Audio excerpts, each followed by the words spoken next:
కష్టపడి కాదు, ప్రేమించండి. ఓకే, నెక్స్ట్ సార్ సుబ్బు గారు.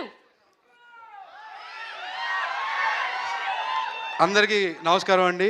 మెయిన్ మీడియా మిత్రులందరికీ I respect you sir. Thanks కన్నా రెస్పెక్ట్ యూ మోర్. అందరూ బాగా తెలిసిన వాళ్ళు పిలవగానే ఇలా వచ్చారు, చాలా థ్యాంక్స్.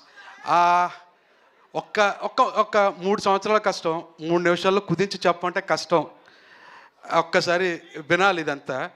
ఫస్ట్ ఈరోజు ఇక్కడ ఉండడానికి మెయిన్ కారణమైన సుప్రీం హీరో సాయి ధరమ్ తేజ్, ఆయన వల్లే ఈరోజు నేను ఎలా ఉన్నాను, ఇక్కడ ఉన్నాను. అది ఎప్పటికీ నేను మర్చిపోలేను.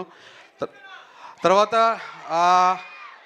నా డైరెక్షన్ టీం, ఒకసారి నా టీం అంతా ఒకసారి వస్తే, ఎవరెవరు ఉన్నారో ఒకసారి టీం అంతా ఒకసారి పైకి రండి. And screen play, additional screen play విశ్వ ఒకసారి రండి. కుదిరితే కెమెరాస్ జూమ్స్ తీసుకోండి సార్. నాది రాకపోయినా పర్లేదు, వాళ్ళ జూమ్ క్లోజులు పడాలి. ఎందుకంటే నెక్స్ట్ వాళ్ళకి సినిమాలు రావాలి, వాళ్ళ డైరెక్టర్స్ అవ్వాలి. మనస్ఫూర్తిగా నాతో పాటు సమానంగా కష్టపడ్డ వాళ్ళు వీళ్ళు కూడా ఉన్నారండి. ఎంత నేను తీసినా, ఎంత నేను పరిగెట్టినా, నాతో పాటు వీళ్ళు పరిగెట్టకపోతే నేను సినిమా తీయలేను, నేను అనుకున్న సినిమా అసలు తీయలేను. కాబట్టి వీళ్ళంతా కొంచెం టైం పట్టినా పర్లేదు బ్రదర్స్, ఎందుకంటే వాళ్ళ క్లోజ్లు ఇంపార్టెంట్. తర్వాత మధు గారు, ఈయన డైరెక్టర్ నేను అవ్వచ్చు, స్టోరీ రైటర్ నేను అవ్వచ్చు, కానీ నాతో సమానంగా డే అండ్ నైట్స్ ఈయన చాలా కష్టపడ్డారు. షూటింగ్లో కష్టపడ్డారు, మా ఆఫీస్లో రైటింగ్ అప్పుడు కష్టపడ్డారు, నైట్ మధుశాల సిట్టింగ్ వేసినప్పుడు కష్టపడ్డారు. అన్ని చోట్ల నాతో పాటు పెగ్గులో పోటీ పడ్డారు, రైటింగ్లో పోటీ పడ్డారు, అంత కష్టపడ్డారు. నాకెంత అంటే రేపు రిలీజ్ అయ్యి నాకెంత పేరు వస్తే సగం క్రెడిట్ మాత్రం మధు గారిదే, అది చెప్పాలి తప్పదు సార్.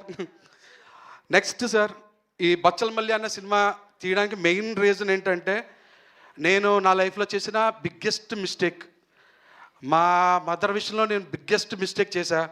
కరోనా టైంలో నేను వెళ్ళి ఉండాల్సింది. ఆ టైంకి నేను సోలో బ్రతికే తర్వాత ఇక్కడ ఉండిపోయి హైదరాబాద్లో ఉండి ఇంటికి వెళ్ళలేకపోయా. తర్వాత తెలిసి ఇంటికి వెళ్ళొచ్చు, ఛాన్స్ ఉంది, బట్ చిన్న ఏమవుద్దిలే, ఎక్కడ పోతుంది, ఇంటి దగ్గర ఉంటుంది కదా అనుకున్నా. కానీ ఇక్కడి నుంచి కరోనా వచ్చింది, హాస్పిటల్లో ఉన్నారన్నప్పుడు నేను ఇంజెక్షన్స్ కూడా తీసుకుని వెళ్ళా. మార్నింగ్ ట్రైన్లో జర్నీ చేసా, అప్పుడు ట్రైన్ కూడా తక్కువ ఉండే. ఇంటికి వెళ్ళిన తర్వాత హాస్పిటల్లో ఉంది, ఆఖరి చూపు, చనిపోయింది. మాట్లాడడానికి కూడా తను లేదు. అప్పుడు అనిపించిందండి, టేకెన్ గ్రాంటెడ్గా తీసుకోకూడదు ఏ సిచ్యువేషన్ అయినా. అది మనకు నచ్చిన వాళ్ళు, మనం మంచి కోరుకునే వాళ్ళ విషయాల్లో అస్సలు టేకెన్ గ్రాంటెడ్గా తీసుకోకూడదు కదా. లైఫ్లో వెనక్కి వెళ్ళి సరిదిద్దుకోవాలని, తప్పు చేయకూడదు కదా అని స్ట్రాంగ్ హిట్ అయిన తర్వాత ఓ రోజు అనిపించిందండి, ఈ పాయింట్ మీద కథ చెప్పాలి. అది మూర్ఖత్వంతో వెనక్కి వెళ్ళి సరిదిద్దుకోవాలని, తప్పులు చేయకూడదు లైఫ్లో అనే ఒక పాయింట్ చెప్పాలి. ఎందుకంటే ఇది నేను ఒక్కడనే చేశాను తప్పని కాదు, చాలామంది అంటే ఇక్కడ ఉన్నోళ్ళు లేకపోతే చూసేవాళ్ళు ప్రతి ఒక్కళ్ళు ఒక్కొక్క మూమెంట్లో తప్పు చేస్తుంటారు చూడండి. అది అడ్రస్ చేయాలనిపించిందండి, ఆ పాయింట్ మీద జెన్యూన్గా చెప్పాలనిపించింది. నా బెస్ట్ నేను ఇచ్చానండి నేను అనుకుంటున్నా.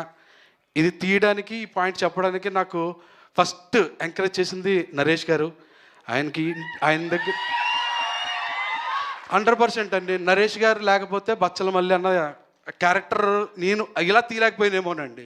ఈ విధంగా తీయలేను. ఓకే, ఇంకొకరు ఎవరన్నా ఉంటుంటే వేరేలా తీసేవాడినేమో తప్ప, ఇంత జెన్యూన్గా, ఇంత ఆనెస్ట్గా, ఇంత సిన్సియర్గా, ఇంత రాగా, ఇంత రూటెడ్గా నేను అనుకున్న సినిమా అయితే తీయలేకపోయేవాడినండి. ఇది వేరే హీరోని నేను తక్కువ చేయడం కాదు, నాకు ఆయన ఇచ్చిన కంఫర్ట్ని మీకు చెప్పడం కోసం అంతే. Sir thank you sir, thank you so much sir. నేను ఏం చెప్తే అది నమ్మారు సార్, నేను ఏం చెప్తే అది చేశారు సార్. అది చాలు కదండి, హీరో డైరెక్టర్కి అలా నిలబడితే చాలు కదా, పని అయిపోద్ది సినిమా. అది పని అయిపోద్ది సినిమా. అది ఎప్పుడు హీరో నమ్మి, డైరెక్టర్ని కథని నమ్మి ఉన్నాడు అనుకోండి, ఆ సినిమా ఎప్పుడు మోసం చేయదు. మేబీ ఏదన్నా జరగచ్చేమో తప్ప అది మోసం అయితే చేయదు ఆ సినిమా. డెఫినెట్గా అంత కాన్ఫిడెంట్గా ఉన్నాను. తర్వాత అమృత గారు, కావేరి అనే క్యారెక్టర్ని నేను డే 1 ఎలా ఊహించుకున్నానో, ఒక అమ్మాయి ఇన్నోసెంట్గా ఉండాలి, తన మీద మనకి లవ్ రావాలి, సింపతి రావాలి, ప్లస్ ఆ అమ్మాయి గ్లామర్గా ఉండాలి, ప్లస్ మనకు తెలిసిన కాలనీలో ఒక అమ్మాయిలా ఉండాలి. ఇన్ని క్వాలిటీస్ ఉన్న అమ్మాయి నాకు అమృత గారు అనిపించారు. థ్యాంక్ యూ అమృత గారు, you did your bestest of the best అండి. నిజంగా కావేరిలాగే, అంటే కావేరితో మీరు కనెక్ట్ అవుతారు సినిమా చూసిన తర్వాత. మిగతా టెక్నీషియన్స్ అందరినీ, హరితేజ గారు, రిచర్డ్ సార్, చోటాకి ప్రసాద్ అన్న ఎడిట్ రూమ్లో నాకు ఎంత హెల్ప్ చేస్తాడో ఇప్పుడు కూడా కొంచెం బూస్ట్ ఇచ్చామన్న స్పీచ్లో కూడా నాకు చాలా హెల్ప్ చేస్తారండి చోటాకి అన్న. Brahma sir, thank you sir, thank you so much sir. And Rajesh గారి గురించి చెప్పాలంటే ఆయన నా గురించి చెప్పలేదు కాబట్టి నేను ప్రీ రిలీజ్లోనే చెప్తా. ఇప్పుడు నేను చెప్పను, ప్రీ రిలీజ్లో చెప్తానండి. Thank you so much for coming అండి. విశాల్ చంద్రశేఖర్ సార్, ఆఫ్టర్ సీతారామం విశాల్ గారు sir, one of the finest composers in India అండి. నాట్ ఓన్లీ ఆంధ్ర, తెలుగు, తమిళ అని కాదు, ఇండియాలో one of the finest music composers అండి. అందుకే అంత ఫైన్ కాబోతే నెక్స్ట్ ఆయన ఫౌజీ, ప్రభాస్ గారిది ఫౌజీ కూడా విశాల్ గారి మ్యూజిక్ డైరెక్టర్. సో ఆయనతో వర్క్ చేయడం one of the greatest feeling అండి. థ్యాంక్ యూ విశాల్ సార్, మీరు ఇక్కడ లేరు కానీ నా హ్యాపీనెస్ మాత్రం మీకు అందాలని మనస్ఫూర్తిగా కోరుకుంటున్నానండి. Thank you. ఇంకా ఎవరిదైనా పేర్లు మర్చిపోయి ఉంటే క్షమించండి. ప్రసాద్, ప్రసాద్ డార్లింగ్, ప్రసాద్ బాగా గుర్చేసాడు డార్లింగ్. పెద్దోడు, మీ పెద్దోడు, మా బచ్చలమల్లి తర్వాత కృష్ణ,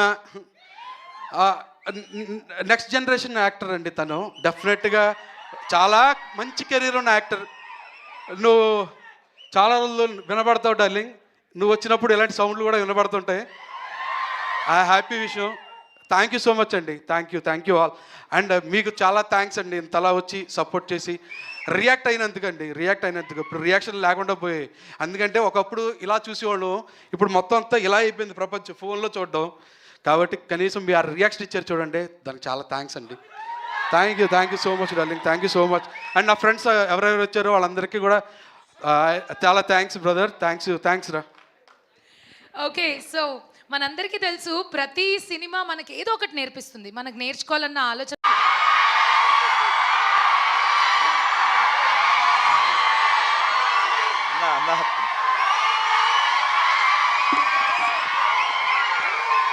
అందరికీ నమస్కారం అండి. అన్న 5 నిమిషాలు అన్న మళ్ళీ మాట్లాడినవారు అన్న 1 నిమిషం. అందరికీ నమస్కారం అండి. ఇక్కడికి వచ్చిన ప్రేక్షకులకి, మీడియా మిత్రులకి చాలా థ్యాంక్స్ అండి. అండ్ ఈ సినిమా గురించి బేసిక్గా అందరికీ నేను థ్యాంక్స్ చెప్పాలి. సుబ్బు గారు నన్ను పిలిచి యూట్యూబ్లో చూసి నాకు అవకాశం ఇచ్చారండి. కమిటీ గుర్రాలతో పాటు ప్యారలల్గా ఈ సినిమా స్టార్ట్ అయింది. అందరూ కమిటీ గుర్రాల తర్వాత ఇచ్చారని చాలామంది అనుకున్నారు, బట్ ప్యారలల్గానే స్టార్ట్ అయిందండి సినిమా. అలాగే అల్లరి నరేష్ గారి గురించి చెప్పాలి అంటే ఆయన చాలా వైవిధ్యమైన పాత్రలు ఎప్పటికప్పుడు మనకు చేస్తూ షాక్ ఇస్తూనే ఉన్నారు. నేనుతో ఆయన అలాంటి వాటికి నాంది పలికారు కాబట్టి నాంది తర్వాత తీశారు ఆయన. ఇప్పుడు ఊరమాస్ బచ్చలమల్లితో డిసెంబర్ 20 తారీఖున మన ముందుకు రాబోతున్నారు.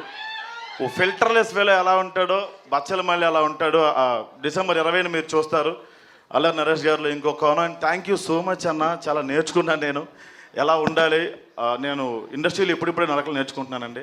నాకన్నా ముందు గుడ్ ఉంది, బ్యాడ్ కూడా ఉంది. నాకన్నా ముందు నా మాట వెళ్ళిపోతుంది కాబట్టి ఇప్పుడిప్పుడే నేర్చుకుంటున్నాను నడకలు నేను. So thank you so much అండి. మీడియా వాళ్ళు చాలా సపోర్ట్ చేస్తున్నారు మా అందరికీ. థ్యాంక్ యూ అన్న, thank you so much. Thank you Raju garu and thank you Subbu garu. Thank you అన్న. Thank you and Rajesh.